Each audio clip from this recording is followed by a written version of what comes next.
Thanks for joining us. My name is Oscar Clark, as I think many of you know. I am the Chief Strategy Officer here at Fundamentally Games, and I'm here today to talk about how regulation and App Store changes are affecting games.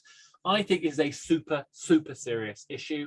One of the things that we're trying to do is make sure we share best practice and the lessons that we've learned by working with lots of studios. As it happens, we were recently commissioned by the ICO. Now, some of you may not know what the ICO is. That's the Information Commission Office in the UK. They are the ones behind what's called AADC, or the Age Appropriate Design Code, also known as the Children's Code. This is a kind of prospect. This is a proposal, basically a guideline on how they are going to enforce issues related to the best design in the best interest of children. That may be a UK only rule. However, it's going to apply if you are going to have UK based customers. So you will be held accountable for the findings and the constraints in that document if you have audiences who are based in the UK. I also suspect that this is going to become a foundation stone for regulation in other territories. Much as COPA, despite being a California, US-based rule system, has become a guideline that every developer basically endorsed, I think that the AADC could well become one of those. Anyway, we're going to go into that. There are some serious consequences, and we're going to sort of talk a little bit about that. We're also going to try and give you some recommendations. There are 3 separate sections we're going to talk about, and I'll explain that as we go through it. So, well, let's kick off with the first thing is, who on earth am I and why am I here talking about this stuff? I am not a lawyer. There is a lawyer in the room. Albert is still a lawyer. I say still a lawyer because he does other stuff too. And so if you want to ask about legal things, I'd be much more recommend you talk to him than talk to me about this stuff. But what I do want to do is talk about this from a point of view of game developers. So as a publisher of games, as a founder of a living games publisher, we're spending a lot of time thinking about what best practice looks like, what is an important thing for game developers to pay attention to, and in particular, a lot of these rules are around how we handle data.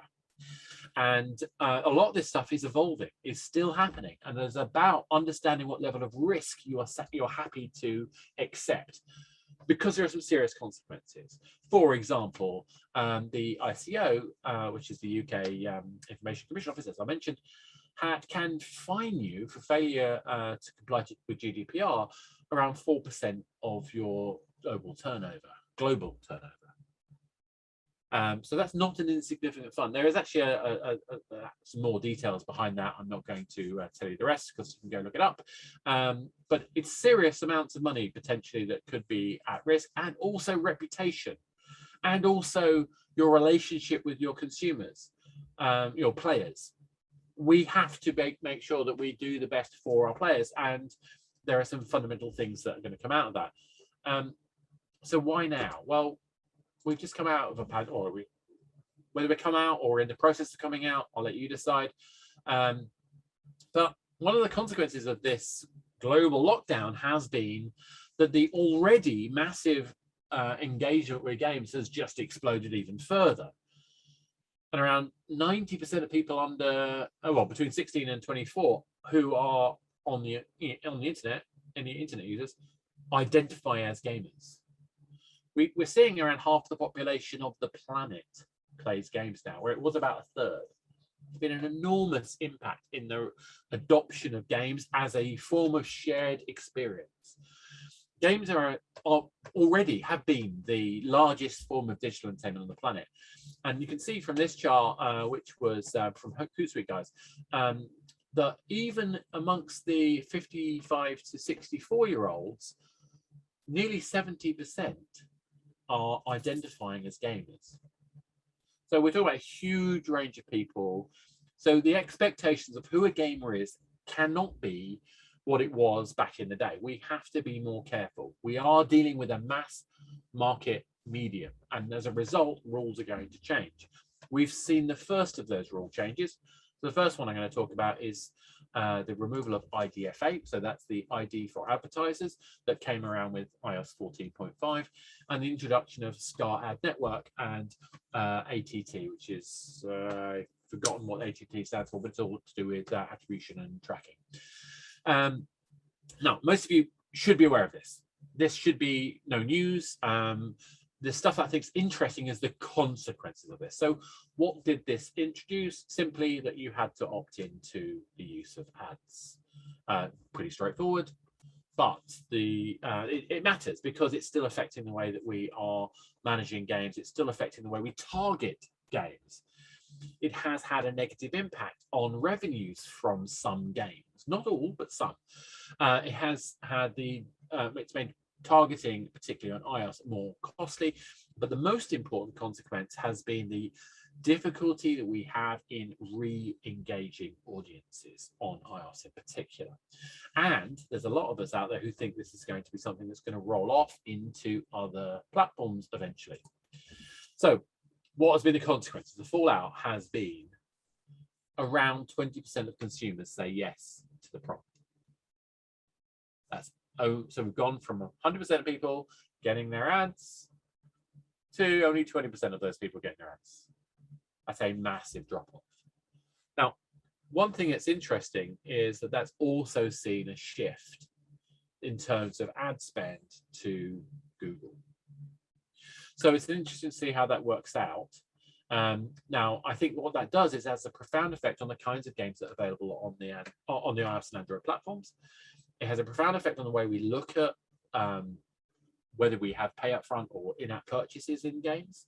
It has a profound effect on the use of rewarded videos and so on and so forth. Actually, rewarded one's an interesting one, because I think there has been some evidence that shows that smart use of rewards that are anticipatory and clear and authentic and valuable to the player still are getting used, which means that they're opting in to get the items that they are being rewarded with. And that does foreshadow some other possibilities. And I've seen some evidence of some teams that have been really smart about the way they introduce the ATT prompt, the opt-in prompt, and made that interesting and seen much, much more significant in uptake of users. So there has been a massive fallout on Apple as a result of this process. Interestingly, Apple themselves, their advertising platform, isn't as affected by that because they're keeping the data internally. They're not applying the same principles to their own ad networks. There has been some interesting conversations and comments made by people like Eric Sofert, who's a fantastic commentator on all things ads. Definitely worth checking out his blog, where he posits that actually this process, as well as being in support of data protection, actually also provides them with a defense mechanism against the changes that are being pushed through the court cases between them and Epic and other stores. Because if they make systems available to other third parties to reference other stores, those other stores are not going to get the data, whereas Apple will. So interesting. Lots of debate in that area. Obviously, if anyone's got any thoughts or questions on that, please feel free to shout out. But my point is, I wanted to make the comment that already this year we've had this significant game shifting of having to be more careful than the original GDPR had recommended, more careful than COPPA had recommended. We're now in much more clear territory about the protection of data. Enter the ICO, the Information Commission Office, and Children's Code. Now, this is an emergence, an evolution of that process. How many of you actually knew? How many of you actually know about the Children's Code? There's a little reaction button. I think it's in chat, or it might be under more. You can put your thumbs up or hands up. Could I get you to just press that button so I can see how many of you knew about this? Or if you feel it's easier, feel free to type in the chat. So I'm currently not seeing anybody's hand. Oh, there's a couple there. Great. So a couple of reactions. So some of you knew about it. Fantastic. But most of you don't. And this is now enforced. And there are some profound issues at stake. that are going to really change the way we work. And as I say, I'm coming at this having been hired by that team to provide them with some suggestions on best practice. So we did some work with them to design a game intended for an 8-year-old audience, an educational game. This is a fictional game. It doesn't exist, never will exist. We just designed a fictional game to show people what you could do to minimize the impact of the code. So let's talk about what the code. Oh, by the way, just as I mentioned, since May 2018, the ICO has been able to impose a civil monetary penalty of up to 17 million or 20 million euros or 4% of global turnover, as I mentioned. So this has got significant consequences, and the Children's Code is telling you how they're going to assess the way you manage data. But it is just data, thank goodness. There have been lots of questions and conversations in the background where there was a bit of scope creep, potentially. That seems to have been stabilized, thankfully. So what does their guidelines cover? There's basically 15 standards. The best interest of the child being the first one. DPIA, so that's data, I forgot what DPIA stands for, but basically it's the impact of your storage of data. So that how you check that you are actually storing what you think you're storing, that you know what you're storing, you're communicating that, and you're aware of the risks associated with storing that data. The application of that to the age of that audience, the transparency, how you're communicating that. They define the detrimental use of data, the policies that they expect you, the community standards they expect you to conform to, and there's a whole bunch of other elements like geolocation, like sharing of data with third-party platforms, all of which you have to be able to map and communicate. The use of nudge techniques, which is effectively banned in order to get people to sign up. So you're not allowed to effectively manipulate people into signing up. You're allowed to encourage them, but you're not allowed to manipulate. There's a very distinct difference. It's very worthwhile checking what that distinction is. And there's other elements on there about on connected tools, devices, and so on and so forth.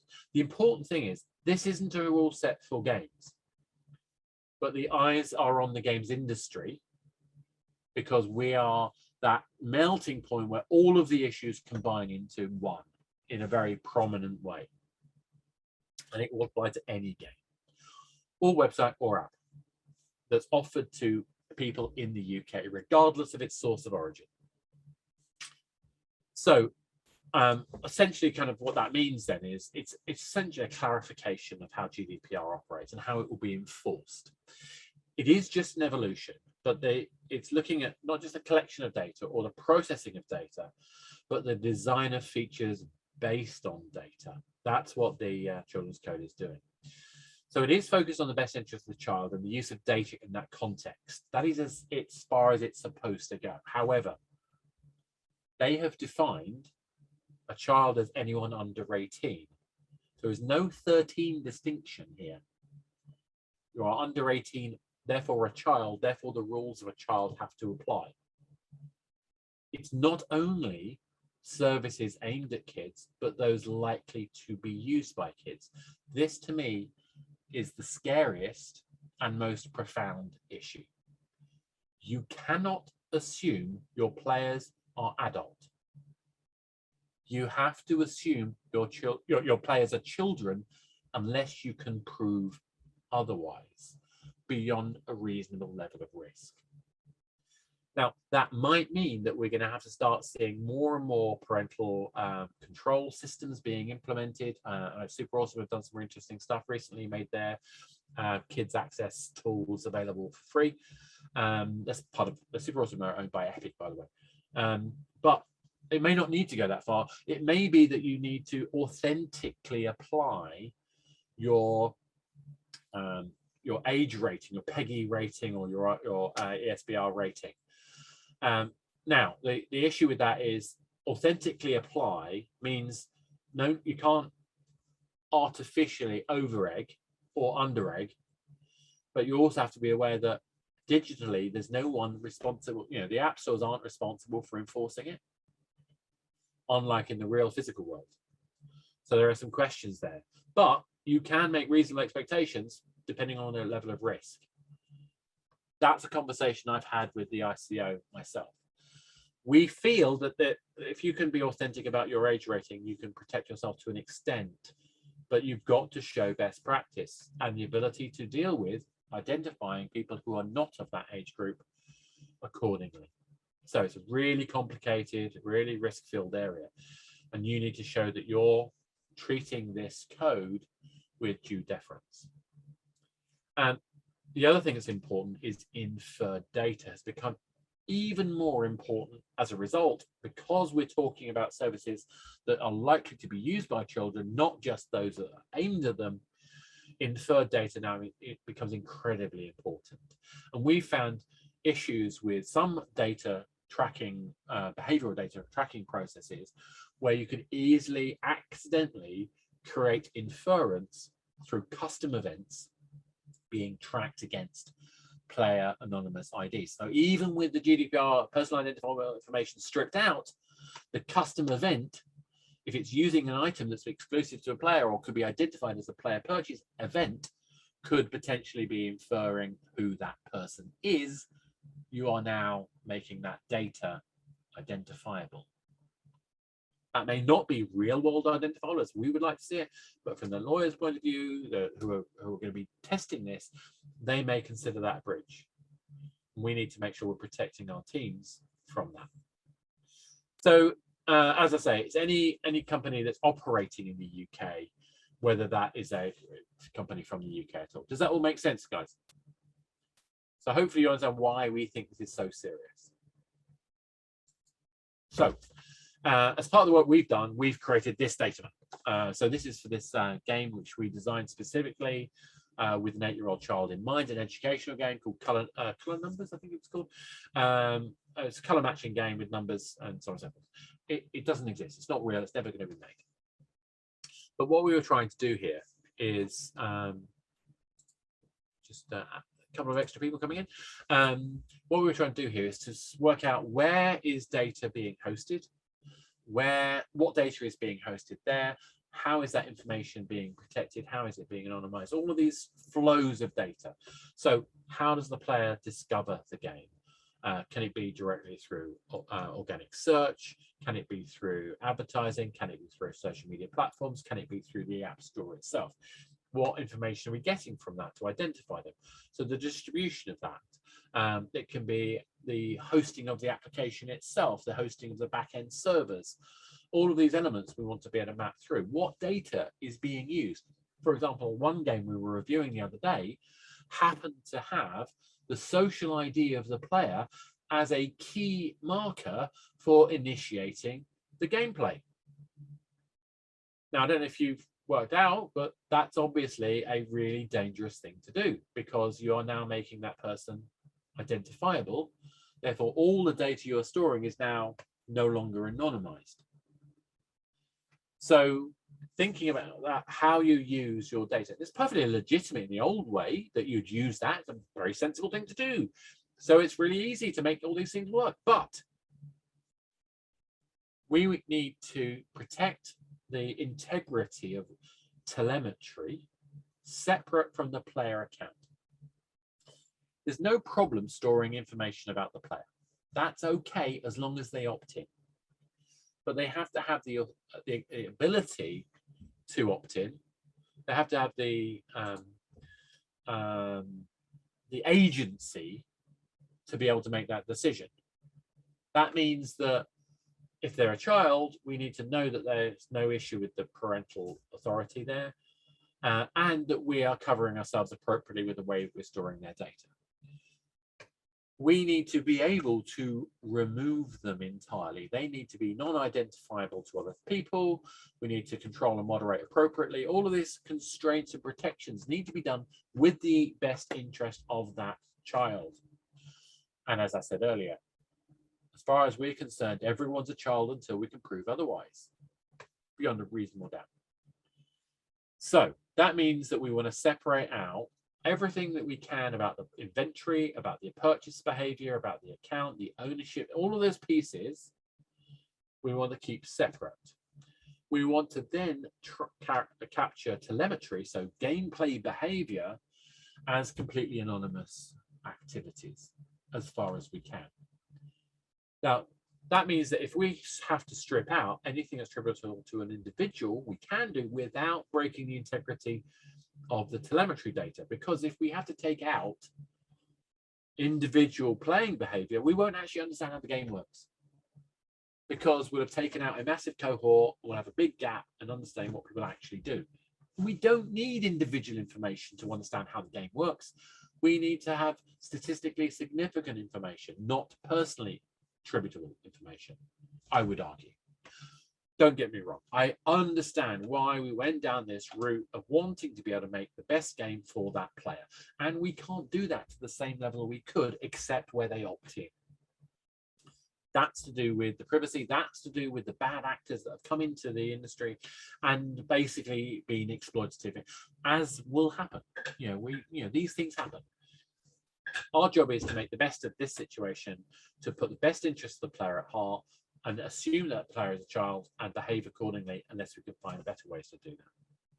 So your job as a developer is to make sure you understand what data you're collecting, what data you're using, how you're applying it at a high level of detail. And that's going to help enormously with the data protection impact analysis. That's what DPIA stands for, which is now required. You are going to have to do that. So there's a third thing that's changed, which is relatively recently. And this is the Advertising Standards Authority in the UK have now presented a guidance on the use of advertising in game purchases. So what that means is not just how we have to put adverts into games, or how our in-game purchases say. This also includes how we present in-game purchases on app stores. They consider that to be part of their remit, understandably. There are a bunch of constraints that come on that. So now this is actually intended because there have been a number of misleading promotions. There has been ambiguity about the costs and content of some of those purchases. And any of you who kind of can guess where I'm heading, I'm talking about loot crates. That has been a big driver for this. Oh, sorry, quick question that's been raised on the ICS. That is a very good question. I think it can be, but I think the burden then is on the developer to manage that effectively. So I think, yes, and I think actually from the GDPR level of analysis I've seen, granularity is actually recommended, but there's going to be consequences if you make your opt-in process granular. Anyway, back to advertising standards. So what this means is that there are a bunch of issues around bad actors they're trying to eliminate. Unfortunately, they're not necessarily got the best interest of game design in mind. And there are some particular areas in the wording of this ASA document which I have some genuine cause of concern over. Now, it may be just that I'm worried about legislative nuance. I don't think legislation and nuance go together in any way. So we're going to have to hold fire and see how these roll out in terms of how the Advertising Standards Authority actually enforces them. However, there's a great piece written by Tom Harding at Osborne Clark, well worth checking out. I've got a link to the URL there. If anyone wants that link, I'm happy to share it. Essentially, what Tom is saying is about the key areas. So how in-game purchases are priced is kind of key to that. How we deal with odd pricing. For those of you who don't know what odd pricing is where you might have a minimum purchase item of, say, 80 gold coins, but you only sell coins in bundles of 100. That is obviously not ideal, because if you can't spend all your bundle on something, there is potentially an issue. Now, I think there is a genuine circumstance where this is a legitimate process that we need to think about.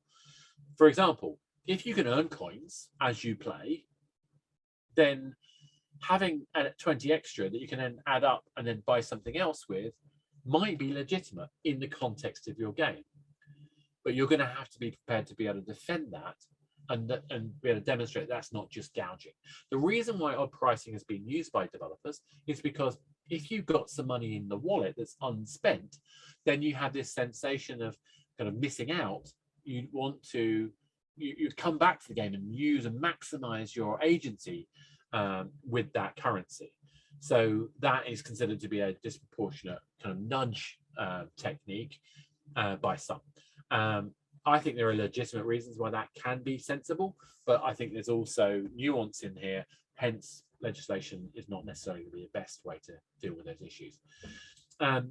Obviously, nudging in general also being covered by the ICO, so not being allowed to nudge people to sign in and opt in. Nudge being a manipulation technique essentially in the context of this. Again, similarly with purchases, definitely needs to be thought through. Random chance items, as we've mentioned, and then limited time offers. Again, it's just about being clear about the time limit, why it's time limited, and context. So there's a lot of elements there that need to be worked through, lots of nuances which need to be considered. This has only just come out. But what I'm trying to get across is that the regulatory framework is a shifting sand on us right now. And we are going to face very significant consequences if we're not paying attention to it, and essentially making sure that we're being careful about how we support players and going with the best interest of our players at heart. Even then, we may have to change some of our best practice because other people, some bad actors, may have misused some of the legitimate techniques that we would like to do to be able to make the players' experience better. That's just something we're going to have to live with.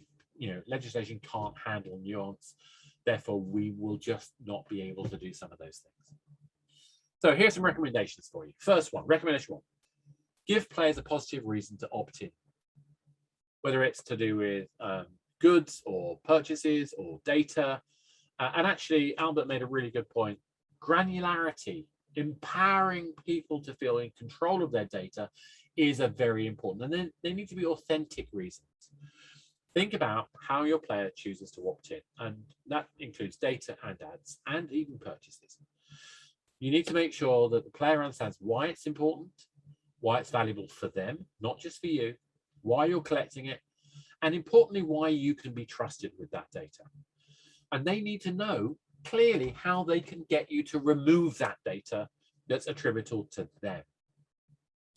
And whilst we don't need to tell them about the data we're collecting necessarily, well, we do, but we don't have to be overt about the data we're collecting. We don't need permission to collect data that's unattributable to them. We are still responsible for telling them about it, because we want to collect information that allows us to make the better game. But if we don't tell them about it, we're not being authentic. If not being authentic, why should they trust us with the other data that is opt-in? The other thing that these guidelines say is that you must not collect data you don't actually need. That's why we do the data map. You need to make sure that every point you're using data, you can justify that data. And don't just trust the way you think it's set up. You need to look at the data, the raw data output from every platform you use. I won't mention the platform name, but we looked at a particular platform which is completely GDPR compliant, but the way that you're exporting telemetry data from that actually made it very easy to accidentally link custom events to player identifiable attributes. You have to export the data from the platform in a very careful way, in a knowing way, to ensure your safety as a team. So you need to think carefully about how your platforms you work with work and how you gather the data in ways that are used by you, so that every single data item you have a justification for. So when you do your data protection impact analysis, you can demonstrate exactly how responsible you've been. And actually, to Albert's point, granularity can look horrible, can be messy, can be a barrier to entry. That's why I'm saying it has to be a positive experience. Okay, recommendation number 2. We need to clearly and openly communicate. about the value of items that we're selling people, the value of the activities we're creating, and the value of the data that we're using. You have to think about how you communicate with your players, about the way that data is used. As I mentioned, it's transparency matters here because it's important for trust. We need to make players understand that when we're collecting data, it's not because we're an evil corporate, we want to own their lives, we don't want to steal their children, we don't want to steal them if they are children. Instead, we want to respect them, and to respect them, we want to be able to deliver to them amazing, fun, valuable, joyful experiences through every single exchange, whether that exchange is their time, their use of ads, or money. So transparency really is key. Recommendation 3, obviously some of this data use is going to have a profound effect, and already had a profound impact on how we can acquire users. So if you're using ad-based direct user acquisition, you are already going to be feeling this pain on Apple products. But it's not just affecting ads, it's also affecting the way we create an assessment of sentiment on our social media channels, how we target audiences in general, how we do re-engagement of players who have been playing our game, who've already played and showed they love our game. Retargeting them when they lapse is now going to be much more problematic. So to my mind, that means we need to think more carefully. We need more integrated UA campaigns where we can incorporate our live operations, our in-game activities with the social media messaging, with the direct advertising. We want consistency of message, because that is how that synergy, to use a word that a lot of people hate, that synergy is important and is going to become increasingly important because we cannot go down to the granular detail of targeting we used to be able to. You can still experiment, but you can't necessarily do 15,000 variations of which color button and shape and position of button you're going to have in a particular ad and still get effective results. The data isn't there, therefore the targeting isn't there, therefore the results will not be as statistically significant. You can still do some of it, but we are losing the ability to check that nuance, and that's okay. That's the price we pay for being more authentic and to respect the privacy of our players. We have to own that. We focus on building long-term stories and targeting broader relevant interest groups rather than specific individuals, we can still run effective user acquisition. Recommendation 4, separate your telemetry from the player account entirely. So we think it's absolutely important to have operational data that looks at the performance of the game across the whole playing audience. So when somebody asks for their data being removed, we don't want to have to remove the telemetry that's contributed to understanding of the game. That's going to be painful. Managing that is going to be destructive to the game experience. It's going to make it much harder for us to actually make good quality games because we won't know what's going on. But we don't even need the personally identifiable information. We want statistically significant groups. And so we suggest that basically you use session-based anonymous IDs for telemetry, and you use your player account to store inventory and keep the two elements completely separate. That will protect you from, you still store that data, you still tell your player that you're using that data, but if they want that removed, it's a much cleaner, simpler process. Oh, and also within that, let's just quickly go back, you can also use this anonymous store ID. So a platform like PlayFab, for example, will allow you to use anonymized store ID, so you don't even know who the player is. And because the purchase behavior is happening on the App Store, you can always trigger the App Store process to return their goods to them. So if they close out their account with a game, but then they come back later, you can use the App Store data to effectively repopulate their inventory. Not the stuff they've earned through play, but the stuff they've purchased. So interesting kind of different look at how these things can work on. Also, we suggest that rather than focusing on individual player life cycles to go back to cohort analysis, we were doing this anyway, But if we're looking at cohorts based on life stage, so progression through the game, or some other form of proxy to that progression. For example, are they early adopters? Are they in the learning stage of the game? Are they in the engaging stage? Are they super engaging? Are they converted users? Now, the issue with converted users is you don't want to track in telemetry the purchase, but there's probably no issue in having something that identifies them as a purchaser, provided that can't be reverse engineered back to identify them and the point where that moment occurred.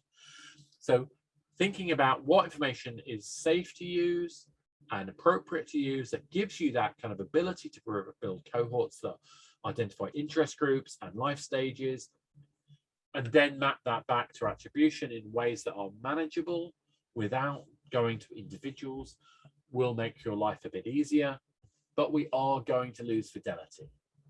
That being said, by understanding the life stages, what they do should inform the interest groups that you're looking at when you're doing your user acquisition. So that should inform your UA processes and your live ops processes as well. Recommendation 6, build a data map. I've already shown you an example. We'll send you out these slides so you'll be able to see that for yourself. I think a version of that is going to be made available on the ICO website at some point. I know we're doing a bunch of models with them at the moment, so we'll see how that works through, but they are planning to make that information available to developers as well. So think about all of the flows of information, from how a player finds you to how they get the game on their device, the playthrough, the back-end support tools, the where they're getting the app from, the hosting that you're using for that, any matchmaking tools, all of those elements, and make sure you understand the actual data that's being stored and used, and then how that is being able to be protected.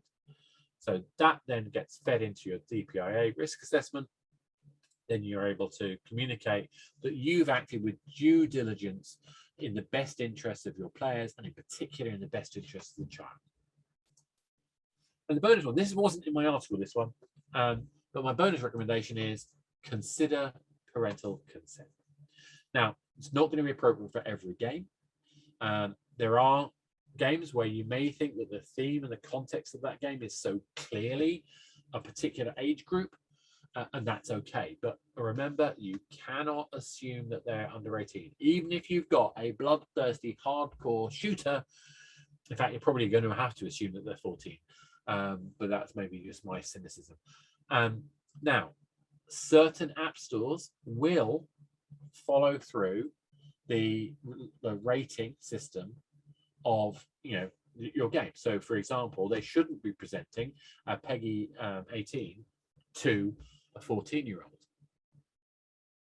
We can't rely on that at the moment, but we may think that that's a reasonable risk, and that's a choice you're going to have to make. So my view is that we should be in a situation where we can pass the buck to the app stores, because they should be accountable, because they're the ones who have the player information. They're the ones who have the player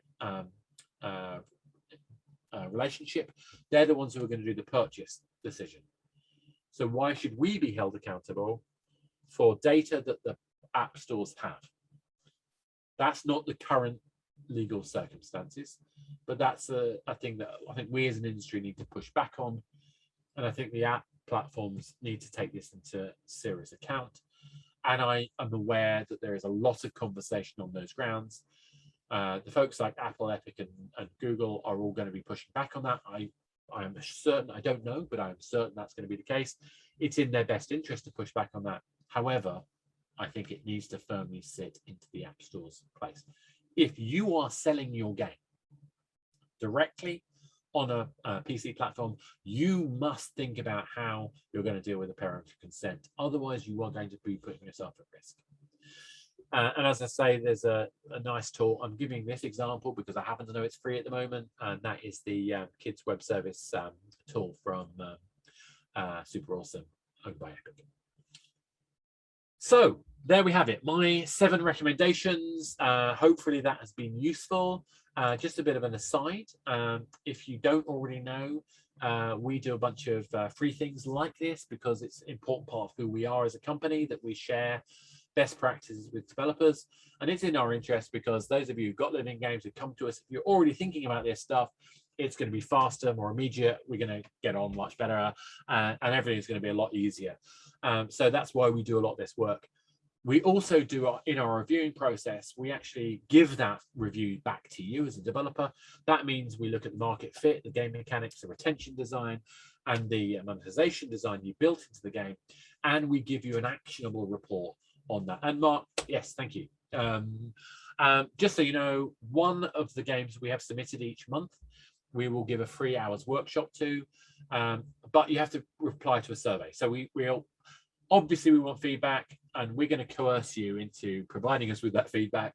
I've just broken all of my rules about coercion, but the coercion there is we want to make sure we're constantly improving that process. We don't want to sit on our laurels. We think data is massively important, and so we're living that by asking you to give us data back for that report, so we know how we can keep improving it.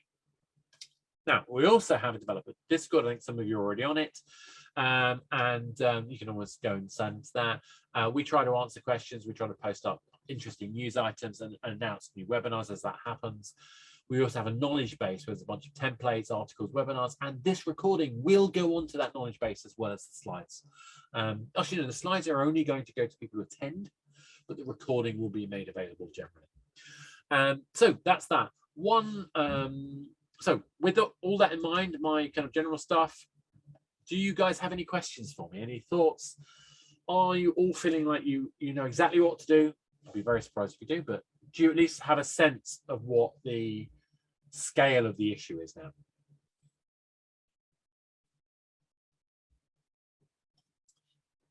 Can't see any questions being typed at the moment. Hopefully there are some. As that's going on, obviously, please feel free to let us know.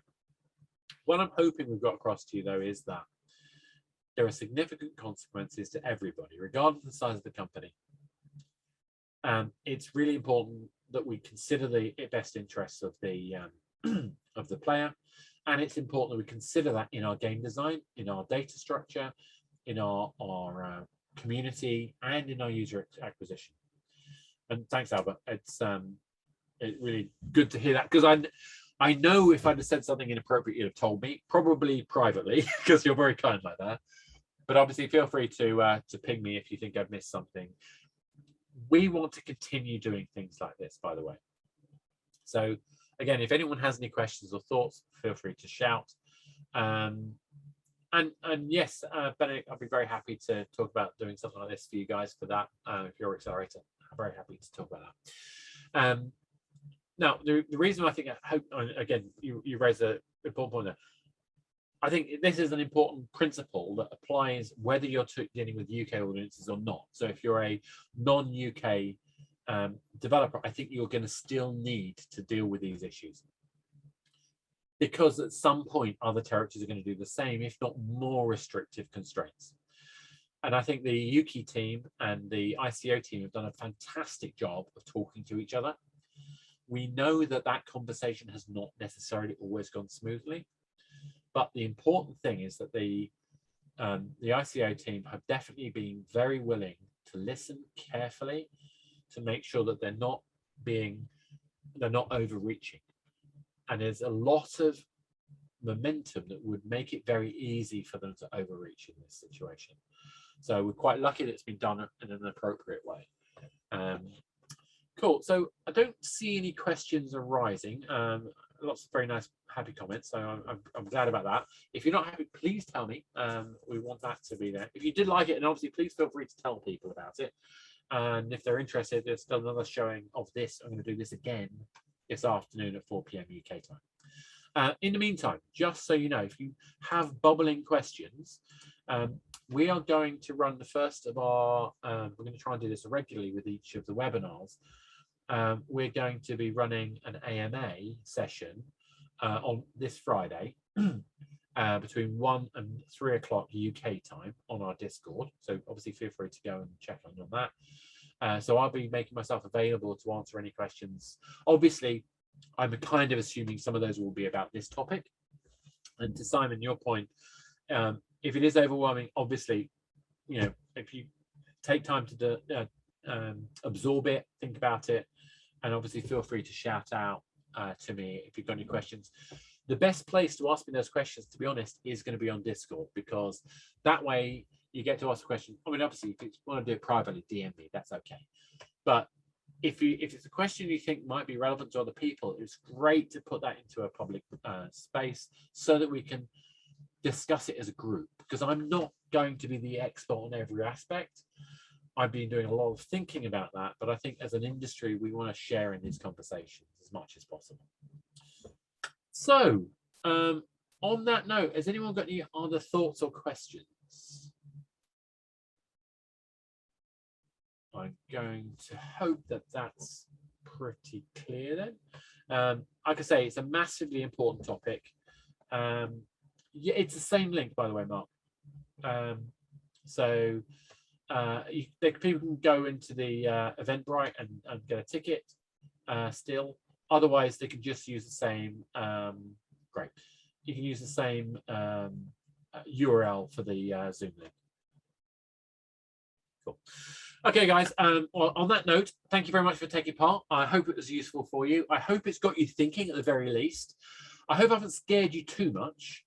What I think is really important here is these are really good practices for us to consider. Regardless of the regulation, this is about us being fair and appropriate and authentic with our players. And I think it's about time we took some responsibility for accepting that there are going to be children playing our games and we need to treat them appropriately. Now, I do think that there's dangers in these legislation which puts too much emphasis on us as game developers, and I think that's why it's important for us to be able to push back a little bit. There are some things where we do not want to take ownership of purchasing information. That's what the App Store's jobs are. I think that means that the App Store should also be taking authority over the age verification of the player. But there are circumstances, particularly when we're making games specifically aimed at children, where we may want to do that for ourselves, and especially when we want to unlock parental consent, and especially when we want to unlock some level of social interaction, which is still important, even if it's a children audience.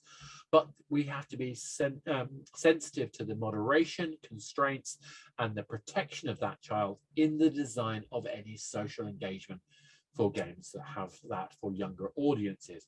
That is a massive topic in its own right. I am not going to try and address that in this conversation. I just want to open the question. So every time we think about game design, we think about who's playing, and if there are children playing, if they're likely to play our game, we're being sensitive to that decision. Cool. On that note, thank you all. Thank you very much. I hope it was useful, and speak to you all soon.